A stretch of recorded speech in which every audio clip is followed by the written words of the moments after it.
नमस्कार दोस्तों, स्वागत है आपका आज के मुख्य समाचार में। सबसे पहली बड़ी खबर में आपको बताएंगे, अखिलेश यादव का सीएम योगी पर तंज, कहा जनता से पहले पार्टी ने भेजा घर। इसी के साथ दूसरी बड़ी खबर में जिक्र होगा कि फिर शुरू होगा किसान आंदोलन। एसकेएम का ऐलान, 31 को वादा खिलाफी दिवस, 1 फरवरी से मिशन यूपी का बनाया प्लान।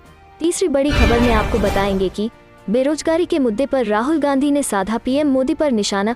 दोस्तों, हर एक खबर की गहराई में आपको ले जाएंगे, लेकिन उससे पहले अगर आपको भी ऐसा लगता है कि भाजपा की उल्टी गिनती शुरू हो चुकी है तो आप अभी इस वीडियो को लाइक कीजिए और इस लाल बटन को दबाकर चैनल को सब्सक्राइब करके घंटी बजाइए और कमेंट में लिखे जय हिंद। चलते हैं पहले खबर की तरफ। अखिलेश यादव का सीएम योगी पर तंज, कहा जनता से पहले पार्टी ने भेजा घर। जी हाँ दोस्तों, यूपी विधानसभा चुनाव 2022 के लिए बीजेपी ने 107 प्रत्याशियों की सूची जारी कर दी है। पार्टी ने सीएम योगी आदित्यनाथ को गोरखपुर शहर से चुनावी मैदान में उतारा है। इस बीच अखिलेश यादव ने ट्वीट कर सीएम योगी पर तंज कसा है कि गोरखपुर की जनता से पहले ही पार्टी ने इनको वापस घर भेज दिया है। सपा सुप्रीमो ने ट्वीट कर कहा, कभी कहा मथुरा, कभी कहा अयोध्या और अब कह रहे हैं गोरखपुर। जनता से पहले इनकी पार्टी ने ही इनको वापस घर भेज दिया है। दरअसल इनको टिकट मिली नहीं है, इनकी वापसी की टिकट कट गई है। इसके आगे अखिलेश ने स्लोगन लिखा, यूपी कहे आज का नहीं चाहिए भाजपा। दरअसल भारतीय जनता पार्टी ने पहले चरण के 58 सीटों में 57 सीटों पर प्रत्याशियों का नाम जारी कर दिया है, जबकि दूसरे चरण की 55 में से 48 सीटों पर प्रत्याशियों के नाम की सूची जारी की है। आज जारी लिस्ट में कुल उम्मीदवारों से पार्टी ने 20 विधायकों का टिकट काटा है। वहीं सीएम योगी आदित्यनाथ को गोरखपुर शहर से चुनावी मैदान में उतारा है, तो वहीं डिप्टी सीएम केशव प्रसाद मौर्य सिराथू से चुनाव लड़ेंगे। श्रीकांत शर्मा को मथुरा सीट से ही उम्मीदवार बनाया गया है। उत्तर प्रदेश में 18वीं विधानसभा के लिए 7 चरणों में चुनाव होंगे। पहले चरण के लिए वोटिंग 10 फरवरी को होगी। इसके बाद दूसरे चरण के लिए 14 फरवरी, तीसरे 20 फरवरी, चौथे 23 फरवरी, पांचवें 27 फरवरी, छठे 3 मार्च और 7वें चरण के लिए 7 मार्च को वोटिंग होगी। 10 मार्च को मतगणना होगी। चलते हैं अगली खबर की तरफ। फिर शुरू होगा किसान आंदोलन। एसकेएम का ऐलान, 31 को वादा खिलाफी दिवस, 1 फरवरी से मिशन यूपी का बनाया प्लान। जी हाँ दोस्तों, 3 विवादित कृषि कानूनों को केंद्र सरकार द्वारा वापस लेने के बाद किसान आंदोलन बेशक खत्म हो गया हो, लेकिन किसानों की कई समस्याएं अब भी जस की तस बनी हुई हैं। संयुक्त किसान मोर्चा एसकेएम ने शनिवार को एक बार फिर प्रेस कॉन्फ्रेंस कर केंद्र और राज्य सरकारों पर वादा खिलाफी का आरोप लगाया है। एसकेएम ने आज ऐलान किया कि आगामी 31 जनवरी को 2022 को देश भर के किसान वादा खिलाफी दिवस के रूप में मनाए जाएंगे। इस दौरान जगह जगह पर पीएम नरेंद्र मोदी के पुतले जलाए जाएंगे। एसकेएम ने कहा कि किसानों से किए गए वादों के अनुसार किसानों के खिलाफ दर्ज मुकदमे वापस नहीं लेने और मुआवजा देने के लिए राज्य सरकारों ने अब तक कोई ठोस निर्णय नहीं लिया है। इसको लेकर किसानों में आक्रोश है। किसान नेता युद्धवीर सिंह ने कहा कि आंदोलन की समाप्ति के बाद आज सरकार के वादों की समीक्षा के दौरान यह महसूस किया गया कि सरकार ने एमएसपी पर अब तक कोई कमेटी नहीं बनाई है। किसान संगठनों से भी कोई संपर्क नहीं किया गया है। सरकार ने किसानों के खिलाफ दर्ज केस वापस लेने के अपने वादे पर भी अमल नहीं किया। उन्होंने कहा कि हरियाणा को छोड़कर बाकी किसी भी राज्य ने किसानों के खिलाफ दर्ज केसें अब तक वापस नहीं लिए हैं और न ही मुआवजे को लेकर कोई ऐलान किया है। युद्धवीर सिंह ने कहा कि इसलिए सरकार की वादाखिलाफी के खिलाफ किसान एक बार फिर पूरे देश के जिला मुख्यालय, ब्लॉक मुख्यालय और तहसीलों पर प्रदर्शन करेंगे और पुतले फूंकेंगे। इसके बाद भी अगर सरकार बातचीत नहीं करती है तो और अड़ियल रवैया अख्तियार कर बैठी रहती है तो 1 फरवरी से मिशन यूपी शुरू किया जाएगा। इसके साथ ही किसान मोर्चा ने लखीमपुर खीरी हिंसा मामले में केंद्रीय गृह राज्य मंत्री अजय मिश्रा टेनी के खिलाफ कोई कार्रवाई न करने को लेकर भी गहरी नाराजगी जताई है।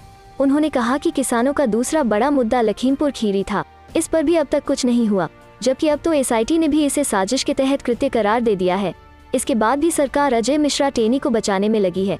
किसान मोर्चा ने आज ऐलान किया कि 21 जनवरी से किसान साथी लखीमपुर खीरी जाएंगे और सरकार पर कार्रवाई के लिए दबाव बनाएंगे। चलते हैं अगली खबर की तरफ। बेरोजगारी के मुद्दे पर राहुल गांधी ने साधा पीएम मोदी पर निशाना। जी हां दोस्तों, कांग्रेस के पूर्व अध्यक्ष राहुल गांधी ने बेरोजगारी, महंगाई और नफरत के माहौल को लेकर शनिवार को केंद्र की भाजपा सरकार पर निशाना साधा। उन्होंने ट्विटर पोल के लिए लोगों के समक्ष यह सवाल रखा कि भाजपा सरकार की सबसे बड़ी कमी क्या रही है। राहुल गांधी ने इसके लिए बेरोजगारी, टैक्स वसूली, महंगाई और नफरत का माहौल के तौर पर लोगों को 4 विकल्प भी दिए। वो अक्सर बेरोजगारी और महंगाई के मुद्दों को लेकर भाजपा और प्रधानमंत्री नरेंद्र मोदी पर निशाना साधते रहे हैं। इससे पहले राहुल गांधी ने एक खबर का हवाला देते हुए आरोप लगाया था कि प्रधानमंत्री नरेंद्र मोदी के नेतृत्व वाली सरकार ने चीन की आक्रामकता के खिलाफ अपनी अकर्मण्यता से मित्र पड़ोसी देशों को भी खतरे में डाल दिया है। उन्होंने ट्वीट किया, मोदी सरकार ने पहले हमारी भूमि सौंप दी और अब चीन को पीछे धकेलने में अपनी अकर्मण्यता से हमारे निकट पड़ोसियों को खतरे में डाल दिया है। अगर आप अपने लिए नहीं खड़े होंगे तो फिर अपने मित्रों के लिए कैसे खड़े होंगे। कांग्रेस ने जिस खबर का हवाला दिया उसमें दावा किया गया है कि चीन ने भूटान में अवैध तरीके से गांव बना लिए हैं। भारत और चीन के बीच लद्दाख में वास्तविक नियंत्रण रेखा पर पिछले कई महीनों से तनाव है। पिछले दिनों दोनों देशों की सेनाओं के बीच 14वें दौर की वार्ता में भारत ने पूर्वी लद्दाख में टकराव के शेष स्थानों से सैनिकों को शीघ्र पीछे हटाने पर जोर दिया। चलते हैं अगली खबर की तरफ। यूपी, पंजाब समेत 5 राज्यों में चुनावी रैलियों, रोड शो पर पाबंदी 1 हफ्ते बढ़ी। चुनाव आयोग। जी हाँ दोस्तों, चुनाव आयोग ने राजनीतिक रैलियों और रोड शो पर प्रतिबंध 1 हफ्ते और बढ़ा दिया है, यानी अब 22 जनवरी 2022 तक ये इन पर पाबंदी रहेगी। हालांकि चुनाव आयोग ने इंडोर सभाओं के लिए राजनीतिक दलों को थोड़ी राहत दी है। अब इंडोर वाली जगहों पर अधिकतम 300 या कुल क्षमता के 50% लोगों के साथ बैठकें आयोजित की जा सकेंगी। हालांकि चुनाव आयोग ने राजनीतिक दलों को हिदायत दी है कि कोविड प्रोटोकॉल का इन सभाओं के दौरान कड़ाई से पालन करना होगा और आदर्श चुनाव आचार संहिता का भी उल्लंघन नहीं होना चाहिए। साथ ही यह भी कहा है कि 8 जनवरी 2022 को जो चुनाव संबंधी व्यापक 16 सूत्रीय गाइडलाइन जारी की गई है वो भी पहले की तरह लागू रहेगी। यूपी के लिए बीजेपी, बसपा समेत कई दलों ने प्रारंभिक सूची जारी कर दी है। पहले ही अनुमान था कि चुनाव आयोग 5 राज्यों में चुनावी रैलियों, रोड शो, साइकिल या बाइक रैली पर पाबंदी की अवधि 15 जनवरी से आगे बढ़ा सकता है। चुनाव आयोग ने 8 जनवरी को जब यूपी, पंजाब, गोवा, मणिपुर और उत्तराखंड में चुनावों का ऐलान किया था तो कोरोना के बढ़ते मामलों को देखते हुए 15 जनवरी तक की रोक राजनीतिक रैलियों पर लगा दी थी। इसे अब 22 जनवरी तक बढ़ा दिया गया है। राजनीतिक पार्टियों के बड़े सार्वजनिक कार्यक्रमों पर पाबंदी लगा दी थी। चुनाव आयोग रैलियों, रोड शो आदि पर प्रतिबंध की समय सीमा को आगे और बढ़ा दिया है। हालांकि ये प्रतिबंध अभी 1 हफ्ते बढ़ाया गया है। चुनाव आयोग ने राजनीतिक रैलियों और रोड शो पर लगाए गए प्रतिबंध को जारी रखा जाना चाहिए या नहीं, इसको लेकर आज बैठक की। चुनावी राज्यों में कोरोना को लेकर स्थिति कमोवेश खराब ही हुई है। यूपी, उत्तराखंड, गोवा, पंजाब और मणिपुर के लिए मतदान की तारीखों का ऐलान 8 जनवरी को चुनाव आयुक्त सुशील चंद्रा ने किया था। हालांकि यह आशंका जताई जा रही थी कि अगर कोरोना की तीसरी लहर के दौरान इन चुनावी राज्यों में बड़ी रैलियों और सभाओं की इजाजत दी जाती है तो कोरोना वायरस का कहर और बढ़ सकता है। चलते हैं अगली खबर की तरफ। बिहार, उत्तर प्रदेश में एनडीए से अलग हुआ जदयू, यूपी चुनाव को लेकर भाजपा से नहीं बनी बात। जी हाँ दोस्तों, यूपी विधानसभा चुनाव में जदयू अब अपने दम पर चुनाव मैदान में दिखेगा। भाजपा के साथ मिलकर चुनाव लड़ने की बात पर सहमति तो थी, पर सीट शेयरिंग को लेकर बात नहीं बनने की वजह से अब अकेले चुनाव मैदान में उतरने का फैसला लिया गया है। जदयू के यूपी प्रभारी केसी त्यागी ने कहा कि मंगलवार को लखनऊ में पार्टी की होने वाली बैठक में यह तय होगा कि जदयू कितनी सीटों पर अपने प्रत्याशी उतारेगा। बैठक में वो खुद भी मौजूद रहेंगे। जदयू एनडीए के अंग के रूप में यूपी विधानसभा चुनाव में दिखेगा, इस पर लगातार सकारात्मक बातें कही जा रही थी। जदयू नेताओं ने कहा था कि बात बन गई है। सीटों को लेकर भाजपा में स्थिति सहज नहीं थी।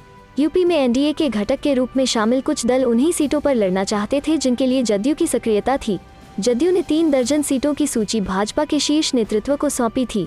20 से कम सीटों पर जदयू लड़ने को तैयार नहीं थी। केंद्रीय मंत्री आरसीपी सिंह को जदयू नेतृत्व ने सीट शेयरिंग को ले अधिकृत किया था। इस मुद्दे पर बात नहीं बनी। जदयू नेतृत्व आरंभ से ही यह कह रहा था कि अगर बात नहीं बनी तो जदयू अपने बूते चुनाव मैदान में रहेगा। जदयू के वरिष्ठ नेता व यूपी के प्रभारी केसी त्यागी ने कहा कि मंगलवार की बैठक में जदयू के यूपी प्रदेश अध्यक्ष व पार्टी के अन्य नेता मौजूद रहेंगे। जिन लोगों ने जदयू की टिकट पर चुनाव लड़ने को ले आवेदन दिया है वे सभी लोग बैठक में शामिल रहेंगे। उक्त बैठक में ही यह तय होगा कि यूपी विधानसभा चुनाव में कितनी सीटों पर जदयू के प्रत्याशी मैदान में रहेंगे। जदयू के यूपी प्रभारी ने कहा कि यूपी में हम लोग बिहार मॉडल को सामने रख चुनाव मैदान में रहेंगे। पिछड़ा व अति पिछड़ा समाज के हितों तथा न्याय के साथ विकास के नारे को जिस तरह से बिहार में नीतीश कुमार ने आगे किया उसे ही यूपी में भी बुलंद किया जाएगा। भाजपा के विकेट गिरते जा रहा है, वो हमारी रणनीति नहीं समझ पा रही। अखिलेश। जी हाँ दोस्तों, अखिलेश यादव ने शुक्रवार को भाजपा पर तंज कसते हुए कहा कि एक एक कर उसके विकेट गिरते जा रहे हैं और वो समाजवादी पार्टी की रणनीति को समझ ही नहीं पा रही।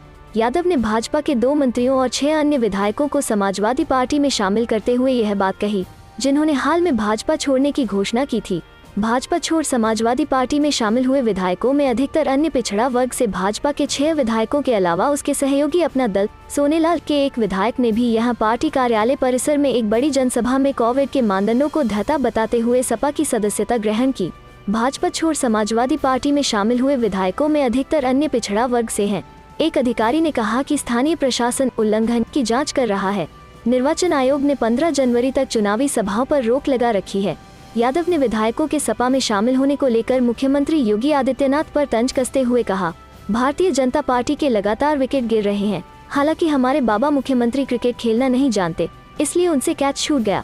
इस बार तो भाजपा वाले ऐसे हिट विकेट हुए कि कोई इस रणनीति को समझ नहीं पाया। पहले चरण में 10 फरवरी को मतदान को उत्तर प्रदेश विधानसभा के लिए 7 चरणों में मतदान होना है। पहले चरण में 10 फरवरी को मतदान होगा। उन्होंने कहा कि भारतीय जनता पार्टी दावा कर रही है कि उसे उत्तर प्रदेश चुनाव में 3/4 सीटों पर जीत मिलेगी, जिसका अर्थ है कि उन्हें केवल 3 या 4 सीटें मिलेंगी।